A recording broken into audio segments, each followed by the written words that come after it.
और चलिए रुक करते हैं इस वक्त की बड़ी खबर का। लखनऊ से इस वक्त की बड़ी खबर सामने आ रही, जहां पर नगर निकाय चुनाव को लेकर हाईकोर्ट ने फैसला लिया है।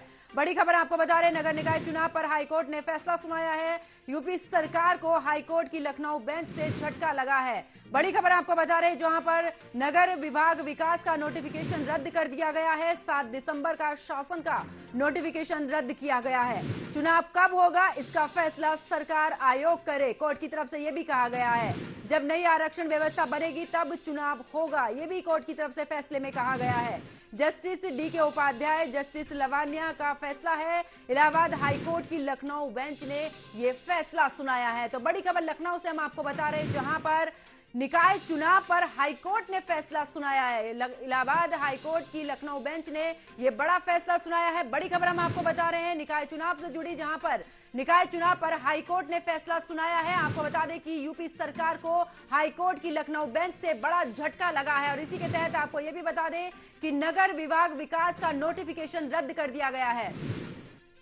और इसी खबर पर ज्यादा जानकारी के साथ मेरे सहयोगी प्रेम उपाध्याय फोन लाइन पे मेरे साथ जुड़ चुके हैं। प्रेम, नगर जो निकाय चुनाव है उसको लेकर एक बड़ा झटका सरकार को लगता नजर आ रहा है। आखिरकार क्या कुछ इस फैसले के दौरान रहा है, क्या अपडेट है?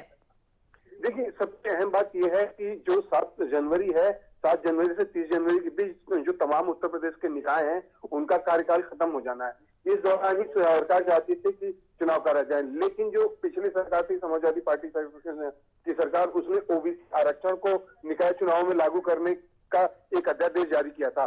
जबकि जो आरक्षण है वो SC/ST कोटे में और दूसरे पिछड़ा वर्ग गरीब कोटे में एडमिशन के लिए और नौकरियों के लिए जारी किया जाता है, जिसका राजनीतिक से कोई लेना देना नहीं है। तो हाईकोर्ट ने साफ तौर पे कहा है कि ये आरक्षण राजनीतिक लाभ लेने के लिए था, इसलिए इस आरक्षण को लागू नहीं माना जाएगा। और जो निकाय चुनाव है उनको अभी फिलहाल रद्द किया जाए, जब आरक्षण की नीति स्पष्ट हो जाएगी।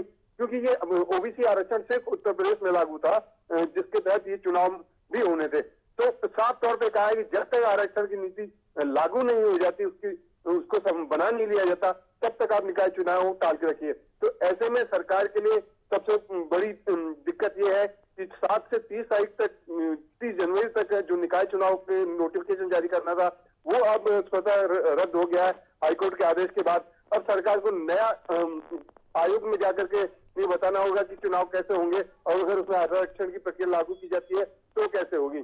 सरकार को पूरा लेखा जोखा जो है इलाहाबाद हाईकोर्ट में भी सबमिट करना पड़ेगा। जी पंकज।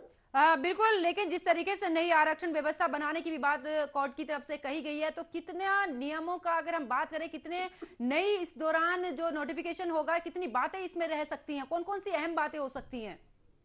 देखिए, सबसे अहम बात है कि आरक्षण को लेकर के सुप्रीम कोर्ट तक में भी मामला जा चुका है। सुप्रीम कोर्ट भी इसमें कह चुका है कि ट्रिपल लेयर की जो आरक्षण की व्यवस्था है वो नहीं दी जा सकती, कि ओबीसी को अलग दी जाए, SC/ST को अलग दी जाए और गरीब पिछड़े वर्ग को अलग दी जाए। नौकरियों के लिए वो व्यवस्था थी, लेकिन अब जो है जो चुनाव है उसमें आरक्षण को लेकर के क्या व्यवस्था बनाई जाएगी, ये मामला अब केंद्र और राज्य सरकार के बीच जा सकता है। क्योंकि अगर कानून बनेगा तो पूरे देश के लिए बनेगा। एक राज्य में अलग कानून और दूसरे राज्य में अलग कानून, ऐसा होता नहीं है। लेकिन उत्तर प्रदेश में पहली बार ऐसा हुआ है, जिसकी वजह से हाईकोर्ट सख्त था। हाईकोर्ट ने सुप्रीम कोर्ट का हवाला देते हुए निकाय चुनाव की घोषणा को रद्द किया है। जी चलिए, बहुत बहुत शुक्रिया प्रेम इस खबर पर जुड़ने के लिए, विस्तार पूर्वक जानकारी देने के लिए। तो लखनऊ से बड़ी खबर हम आपको बता रहे हैं, जहां पर निकाय चुनाव पर हाईकोर्ट ने फैसला सुनाया। आपको बता दें कि नोटिफिकेशन उन्होंने रद्द कर दिया है। नगर विकास का जो नोटिफिकेशन जारी किया गया था 7 दिसंबर को, उसको अब कोर्ट की तरफ से रद्द कर दिया गया। और इसी के साथ ये भी बता दें कि जो चुनाव कब होगा इसका फैसला सरकार और आयोग मिलकर करेगा।